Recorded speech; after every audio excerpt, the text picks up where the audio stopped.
Hey everybody, it's Jason with Parallel Reality coming back with you today with an article from Outkick. This is dated October 14th, and it's called Family Finds Creepy, Definitely Not Cursed Roman Artifact in New Orleans. And I'm doing this article way after it was published because I am on vacation right now. So while I'm on vacation, you just get the pop culture and stuff, other related stuff that is not timely because it doesn't matter. We'll get back to the news when I get back from vacation. So let's get into this thing. It said Roman artifacts, so I was curious just based on that, and of course finding it in New Orleans because what the hell. This is October, per my Far Side desk calendar. That means that I'm starting to get into horror movie mode ahead of Halloween. There are many tropes that you see time and time again, like the infamous final girl trope, or the film taking place in some isolated location. But the one I want to talk about is the family that discovers an ancient, and always cursed, artifact somewhere on their property or in their house. That one never ends well, and I'm inclined not to mess around with it in everyday life. If I found anything at my house older than a McDLT package, there you go, it kept the stuff cold, I would move. I don't play with this kind of thing. So imagine how freaked out a family was when they found an ancient Roman marble tablet in their New Orleans backyard with the phrase "Spirits of the Dead" written on it in Latin.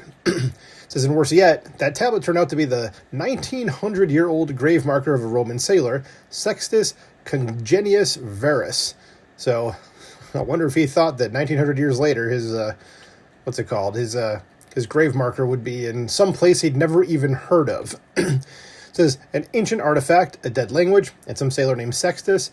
If that doesn't lead to the house collapsing into another reaction, or at least the toaster getting knocked off the counter in the middle of the night, then I really don't know what will. And there's, I don't know if there's any like movies or even stories of haunted Roman artifacts or anything. I'm not aware of a single one. I mean, I don't doubt that there are things, but I don't know what they are. So I probably wouldn't be, too worried about this particular thing. There's the fact that the tablet was in Latin that really just gave us pause, right? Well, it wouldn't really give me pause. I mean, if you know anything about Romans, that's the language they spoke. Said Tulane University anthropologist Daniela Santoro, according to the Associated Press. I mean, you see something like that and you say, okay, this is not an ordinary thing. Yeah, you'd say that, of course, because nobody actually speaks Latin these days, but I don't think I'd be worried about it if it's like, oh, it's a Roman thing and it's in Latin. It'd be like saying it's an American thing and it's in English. Okay. However, as bizarre as it is to find something like this in Louisiana, which history buffs may recall was not a part of the Roman Empire, there is an explanation. Yeah, I was going to make some sort of joke about maybe it was a part of the Roman Empire. They conquered so much territory, but I couldn't think of a proper joke in time, so we'll just continue. So Santoro and her colleagues discovered that this tablet had been missing from an Italian museum for decades. Wow, how the hell did it end up there? It had previously been documented in the collection of the National Archaeological Museum in, oh boy, this is a tough one, Civitavecchia. There we go. But the museum was destroyed during World War II, so can't bring it back there.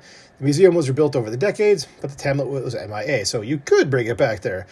It's just amazing that stuff gets destroyed in like World War. Like you hear all this stuff even these days about World War II stuff being found in just random places. Like, oh, somebody had this World War II painting sitting in their attic for decades. Like their grandma bought it 80 years ago, or I don't know. I'm just making up numbers here. Like they wouldn't be 80 years ago from now, but they bought it like 50 years ago or something, and they're like, oh yeah, this is some lost painting that we've been looking for all this time.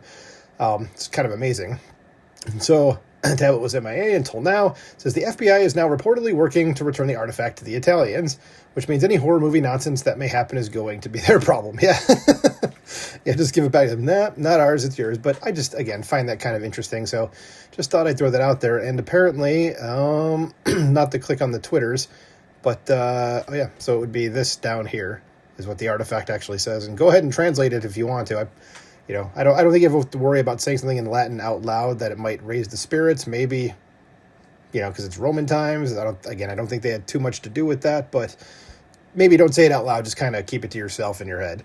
So let me know what you think about this in the comments below. Please like, share, and subscribe, and I'll talk to you soon. Bye.